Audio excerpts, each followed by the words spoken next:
Do you remember the hum of neon lights on a warm summer night, the crackle of the speaker hanging on your car window, and the way the stars seemed brighter above a drive-in theater screen? Those were the nights when life felt infinite, when a double feature and a bucket of popcorn could make everything right with the world. I'm Paul, 75 now, sitting in my old rocking chair with a faded photo album on my lap, looking at pictures that transport me straight back to the summer of 1963, the summer that defined friendship, first love, and the sweet innocence of youth in a small New England town. It was the year Kennedy was still president, the year the Beatles were just starting to make waves across the ocean, and in our town, the biggest excitement was the opening weekend at the Starlight Drive-In on Route 12. I was 22, fresh out of the army after a 2-year stint, trying to figure out my place in the world. My hair was short from service, but I was growing it out a little, wearing white t-shirts and rolled-up jeans like James Dean. My pride and joy was my 1955 Chevy Bel Air, two-tone blue and white, with fins that gleamed under streetlights and a V8 engine that rumbled just right. Jessica, my Jessica, was 20, working as a secretary at the insurance office downtown. We'd been sweethearts since high school, but my time away had made our reunion that spring all the sweeter.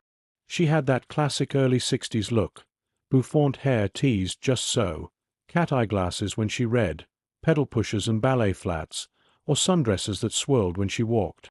We'd go parking by the lake, listening to the radio, Chubby Checker, the Beach Boys, Leslie Gore singing, "It's My Party."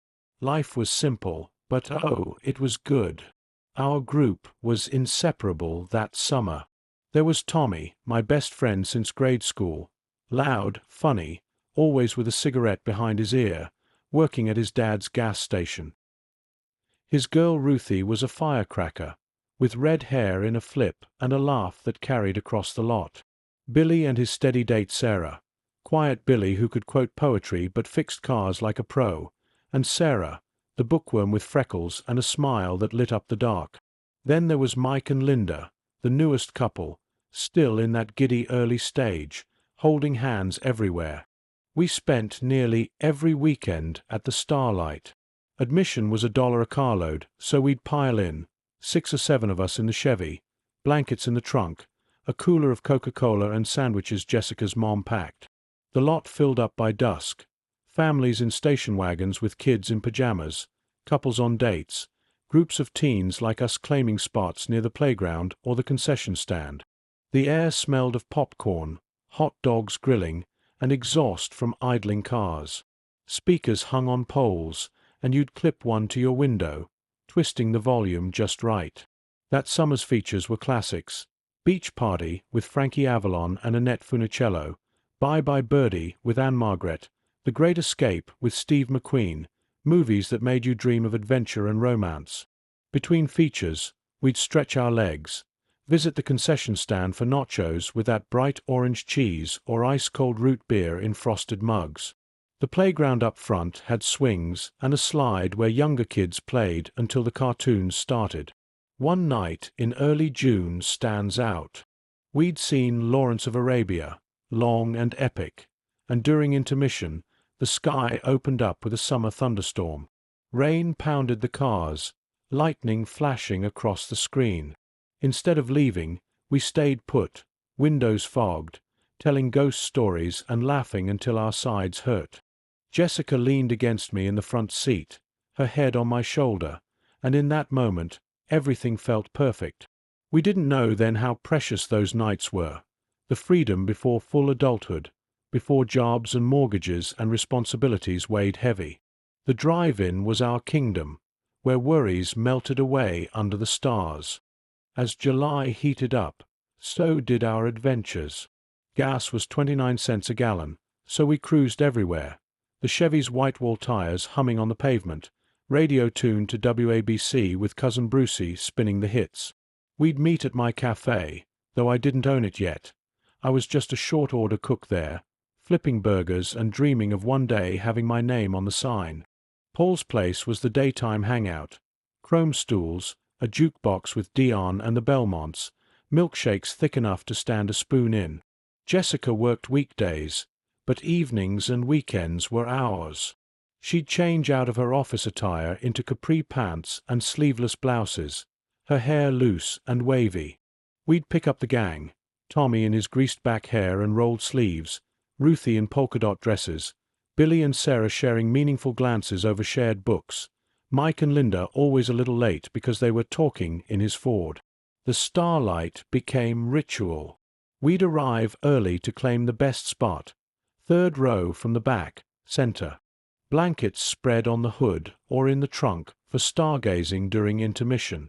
The concession stand was a social hub, fluorescent lights buzzing, the smell of fresh popcorn and cotton candy, teens flirting over trays of fries. The manager, old Mr. Harlan, knew us by name and sometimes slipped us free drinks. One memorable night was the 4th of July weekend.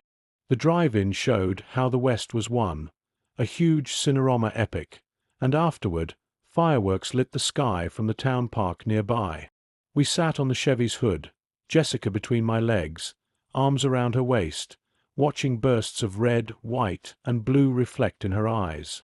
Tommy and Ruthie were making out in the back seat, Billy reading poetry to Sarah by flashlight. Fireflies danced around us like living sparks. Later, we drove to the lake for a midnight swim, clothes on, splashing and laughing under the moon. Jessica's wet dress clung to her, and when we kissed, tasting lake water and freedom, I knew I wanted to marry her someday. Those nights built memories layer by layer. We talked about dreams. Tommy wanted his own garage, Sarah college, me owning the cafe. The world was changing. Civil rights marches on TV, whispers of trouble in Vietnam, but in our bubble it felt distant. August brought the hottest days, when the air shimmered off the asphalt and the drive-in lot felt like a frying pan until sunset. We'd bring extra fans for the cars, or just roll windows down and pray for breeze. The movies turned scarier. The Birds, by Hitchcock, had us jumping at every shadow, girls burying faces in boyfriends' shoulders. One night stands out painfully clear. It was mid-August, showing Cleopatra, with Elizabeth Taylor, lavish and long. During intermission, Tommy got serious. He'd received a draft notice. Vietnam was escalating, and though we'd heard about it on Walter Cronkite, it suddenly became real. We sat in silence at first, passing a shared cigarette, staring at the screen's countdown clock. Ruthie cried quietly. Jessica held my hand tight. I'd served but was out. Tommy hadn't enlisted yet. We promised to write, to be there when he came back. The second feature felt hollow, but we stayed, clinging to normalcy. Afterward, we drove to our spot by the river, built a small fire, and talked until dawn. Tommy joked to hide fear, but we saw through it. Those hours deepened our bond, friendship forged in fire. The rest of the summer felt bittersweet. We cherished every night, double dates, group outings, moments that felt eternal. Labor Day weekend marked the unofficial end. The Starlight always closed the season with a big event, 3 features, free popcorn refills. We went all out, 2 cars loaded with friends, coolers packed, blankets everywhere. Movies blurred together, but the company mattered. We laughed, reminisced, promised not to drift apart as fall approached. Jessica and I got engaged that night, quietly, under the stars during intermission. I'd saved for a small diamond, slipped it on her finger while To Sir with Love played faintly. The gang cheered softly. Tommy toasted with Coke. It felt like a perfect capstone. As the final credits rolled and cars filed out, we lingered, not wanting it to end. The lot emptied, neon flickering off one by one. That summer shaped us. Tommy shipped out in October. We wrote faithfully. Jessica and I married in '65. I bought the cafe in '67. Years passed, but we returned when we could. The Starlight closed in the '80s, replaced by a multiplex. Tommy came home changed but alive, opened his garage. We gathered for weddings, babies, funerals. The group stayed close. Holiday parties at the cafe, summer barbecues. Jessica and I raised kids who heard our stories. Losses came, parents, then friends. But memories sustained us.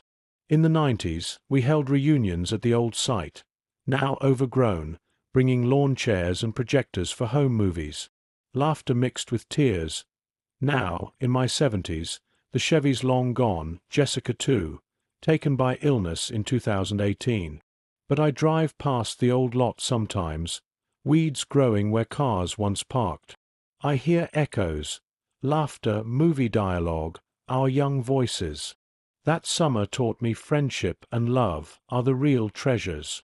In a faster world, those slow nights under stars remind us to cherish connections.